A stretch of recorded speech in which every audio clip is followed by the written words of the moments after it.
Bonjour aux élèves de mathématiques. Aujourd'hui, on va parler de la section 4.1 avec le cercle unitaire, puis comment comprendre les notes qui sont dans le livre.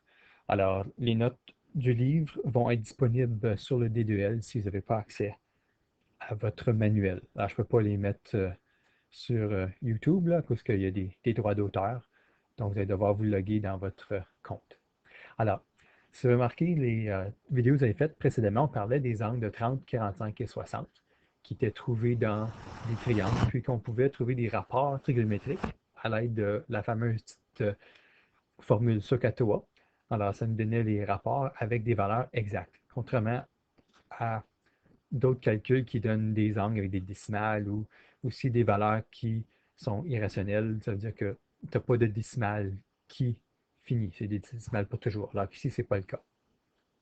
Alors, ce qu'on va faire aujourd'hui, c'est qu'on va placer ces angles-là dans un cercle unitaire.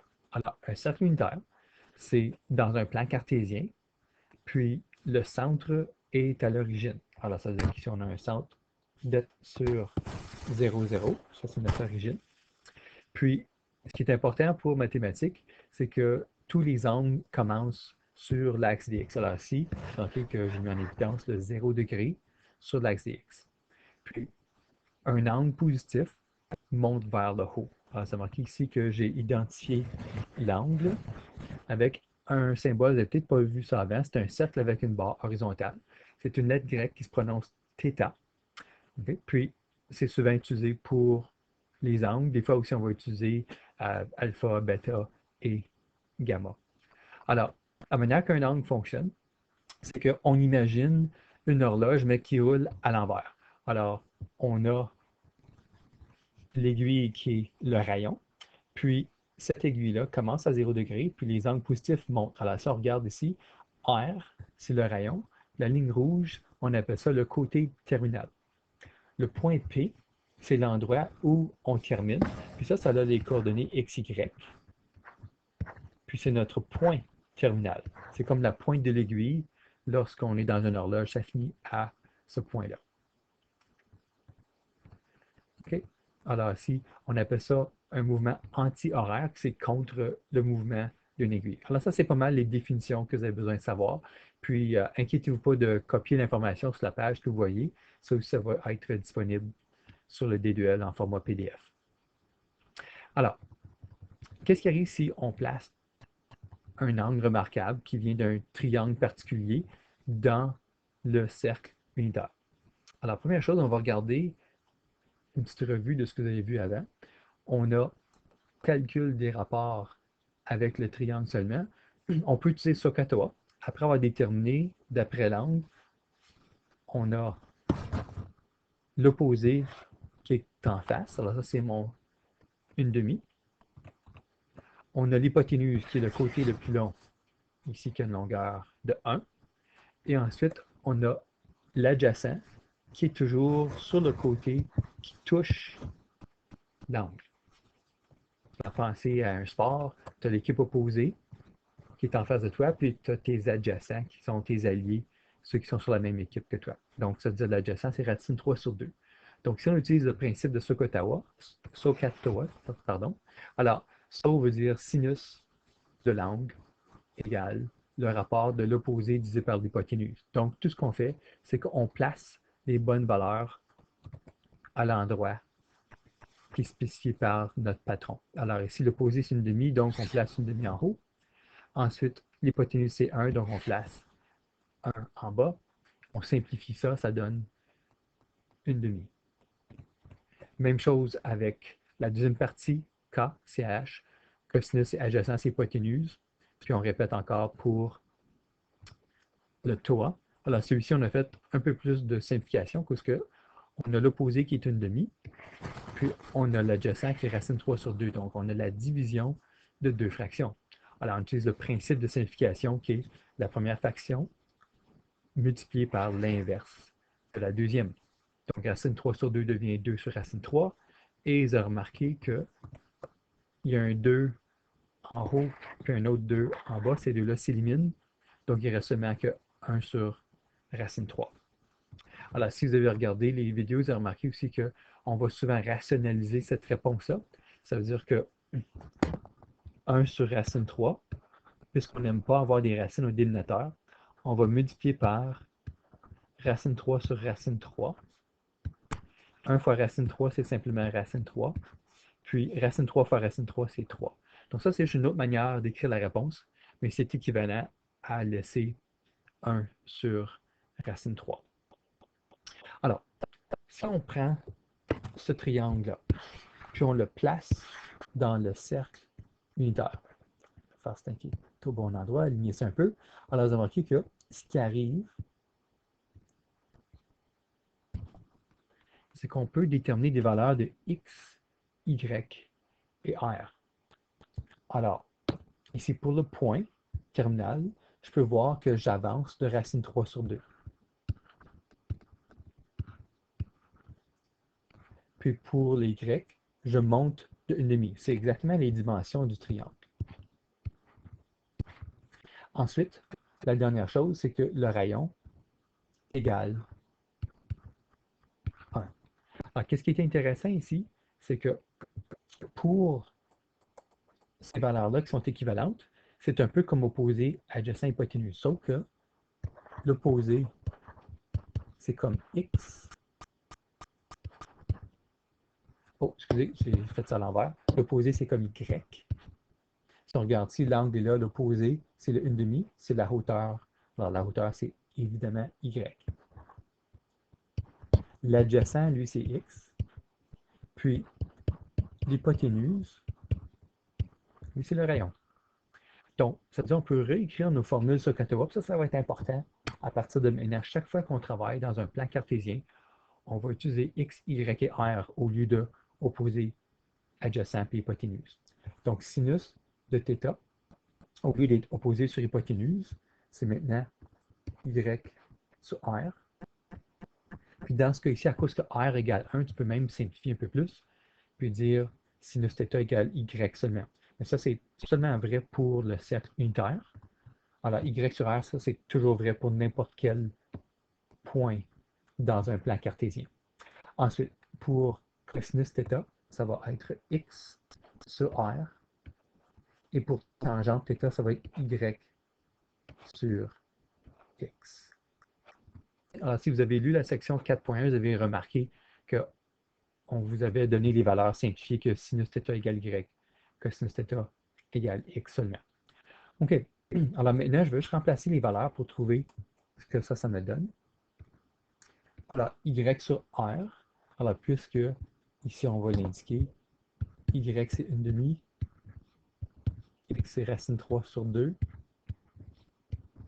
r égale 1.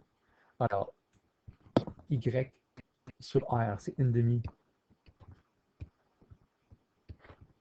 sur 1. X sur r, c'est racine 3 sur 2, c'est par 1. Y sur r,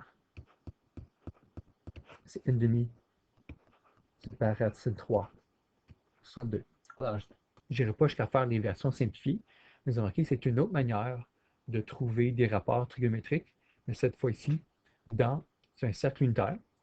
Puis, puisque le cercle unitaire est dans un plan cartésien, on utilise les lettres x, y, r. Alors, il y a un gros avantage à faire ça avec x, y et r. Si je prends le triangle suivant qui me donne un angle de 30 degrés, après, je vais faire un triangle semblable. Alors, je vais aller un peu plus épais. Puis si je fais l'angle suivant. Okay. Alors, le nouveau angle, on le mesure encore à partir de 0 degré. Ça, c'est notre position de départ à droite sur l'axe des x. Mais cette fois-ci, j'ai marqué qu'on passe à travers de l'axe des y. L'axe des y, lui, il vaut 90 degrés. Puis, lorsqu'on revient sur l'axe des x, on est rendu à 180 degrés. Okay, puis ces angles-là, si on continue, on peut aller jusqu'à 270 degrés ici. Puis si on continue à tourner et on revient à l'axe des x, on arrive à 360 degrés comme ça. Alors, ici, ce qui arrive, c'est qu'on peut aussi aller un peu plus loin, faire un autre angle. Alors celui-ci,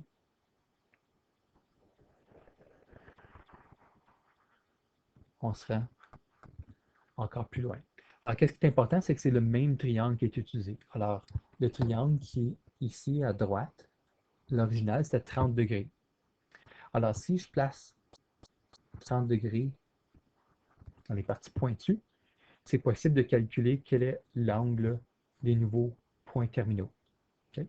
Alors pour celui-là, ce qu'on fait, on utilise le principe des angles supplémentaires dans ce cas-ci, à cause qu'on a 180 degrés. Si on travaillait dans le premier cadran, ce serait les angles complémentaires. Alors ici, on sait que ça c'est 180, si j'allais jusqu'à l'axe des X à gauche, mais ici j'ai un angle de 30 degrés. Donc ça veut dire que l'angle qui est là, c'est 180. Oh, je vais aller un peu plus mince.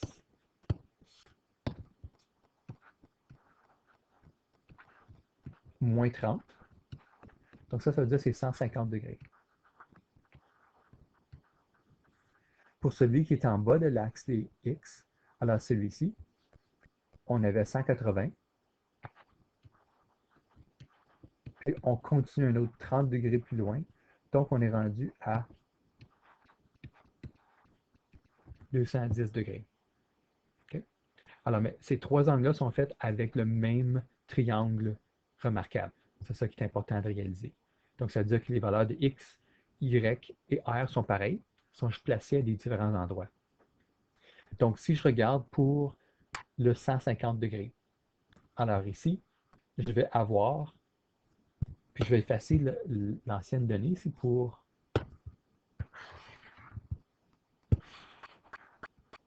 le point, ça c'est l'ancien point, pour l'angle original. Puis je vais même effacer ici cet angle-là, puisqu'on ne s'en sert pas. Ça va être un peu plus facile à comprendre qu'est-ce qui se passe. Alors, pour l'angle de 150 degrés, on va déterminer quelles sont les valeurs de X, Y et R.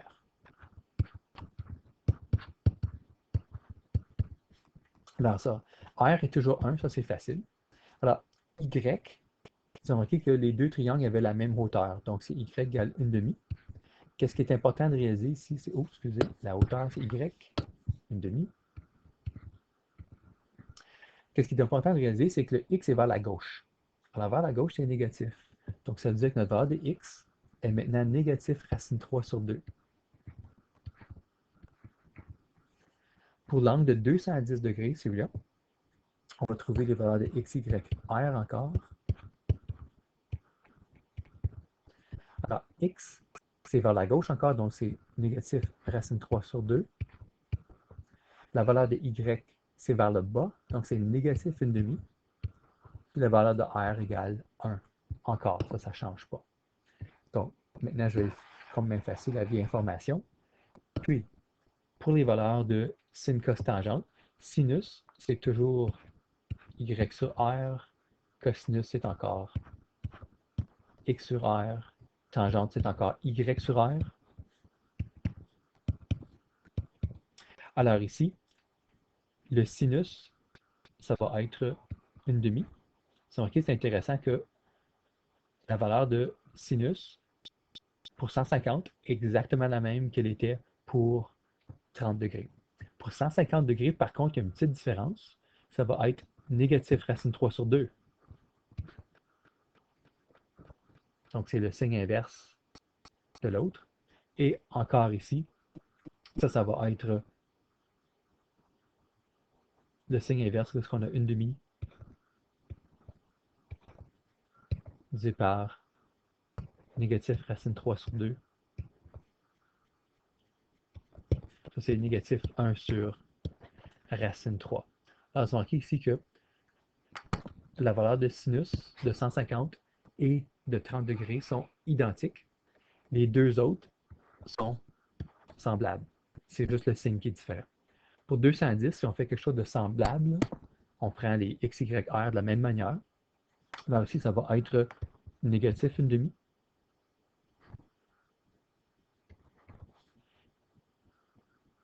Ici encore, ça va être négatif racine 3 sur 2. Pour le dernier tangente, je vais le faire un peu plus au long. Celui-là, tu as négatif 1 demi divisé par négatif racine 3 sur 2.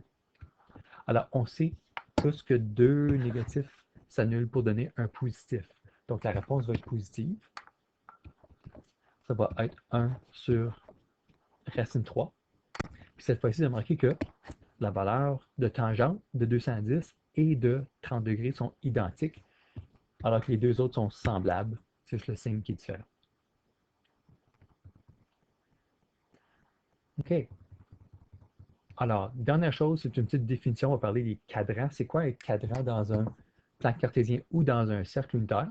C'est les numérotations en lettres romaines. Alors ici, si je commence à 0 degré, puis je vais dans les angles positifs, ça va être le cadran numéro 1. On écrit le I majuscule pour un romain. Ça va être le cadran numéro 2, le cadran numéro 3 et finalement le cadran numéro 4.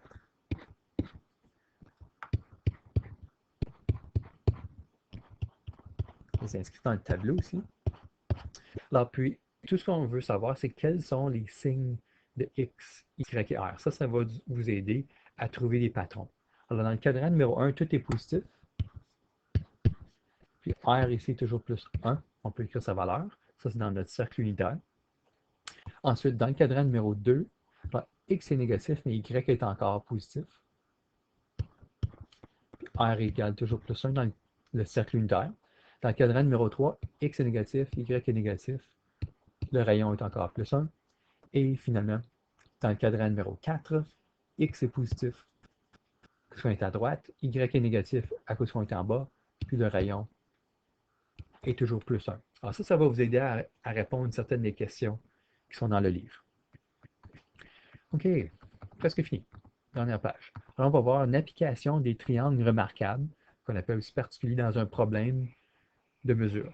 Alors ici, on commence avec le problème qui explique qu'un câble de 50 mètres qui retient un poteau verticalement sur un sol plat forme un angle de 60 degrés avec le sol.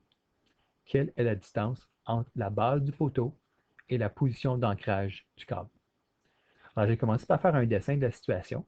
Puis, on me demande c'est quoi la distance? Ça, c'est la question. Donc, j'ai commencé par définir la lettre D comme la distance que je cherche. J'ai fait un dessin, puis ici, puisque le sol est horizontal, puis le poteau est vertical, on a un angle de 90 degrés ici avec le sol et le poteau. Puis le câble qui est en bleu ici, lui, a un angle de 60 degrés. Alors, si on pourrait l'indiquer tout de suite, θ égale 60 degrés. Alors, pour opposer hypoténuse puis adjacent, je vais les identifier directement sur mon dessin. À l'opposé, je ne le connais pas, puis on ne me demande pas qu'est-ce que c'est. L'hypoténuse, c'est le côté le plus long, c'est 50, puis on me demande l'adjacent, qui est la longueur D. Alors, avec hypoténuse et adjacent, ça c'est le rapport. Cosinus, il faut que ça vienne du KCAH du SOHCAHTOA. Parce qu'on n'est pas dans un plan cartésien ici, donc on n'utilisera pas le XYR. Donc, ça veut dire que cosinus de θ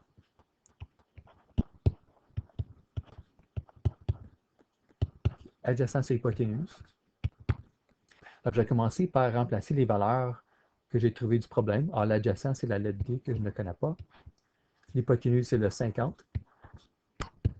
Ensuite, c'est quoi la valeur de cosinus de 60 degrés? Alors ici, j'ai peut-être dû changer ça tout de suite. Alors, c'est cosinus de 60. Alors, je peux aller voir ici. C'est une demi. Alors, pour ça, je recommande de faire attention si vous utilisez une calculatrice, que si vous avez des termes comme racine 3, ne pas le changer en décimale, le laisser comme racine 3. Donc ici, pour trouver D, je vais utiliser la multiplication croisée. Ça veut dire qu'à partir de la lettre D que je cherche, je fais une multiplication en angle, faire une croix, ensuite je divise par qu'est-ce qui reste. Donc ça va être D égale 50 fois 1, c'est par 2. Ici on est chanceux, c'est tous des entiers. D égale 50 mètres. Puis je vais mettre en évidence ma réponse. Alors ça, c'est la manière de l'utiliser, le tableau avec les angles remarquables pour faire des problèmes de mots comme ça. Puis, ne transformez pas les racines à des décimales quand vous faites le calcul. C'est la seule chose que je vais vous demander de garder en valeur exacte. OK? Alors, tout ce qui reste maintenant, c'est le travail à compléter. Alors, ça va être les pages 228, numéro 1, 3B seulement, parce qu'on a déjà fait 3A ensemble, si vous regardez l'exemple. Alors, pour numéro 4, vous allez revoir les vidéos de la semaine passée si vous avez de la difficulté. Les réponses sont là essentiellement. Ensuite, les autres numéros, c'est un mélange de calculs, puis faire des diagrammes, ainsi de suite. Et la dernière chose qu'il va rester à faire, c'est lire les pages 232 à 237 pour se préparer pour le travail de la semaine prochaine. Donc, je vous souhaite bon travail. Là, vous pouvez m'envoyer des courriels si vous avez des difficultés. Puis, à la prochaine.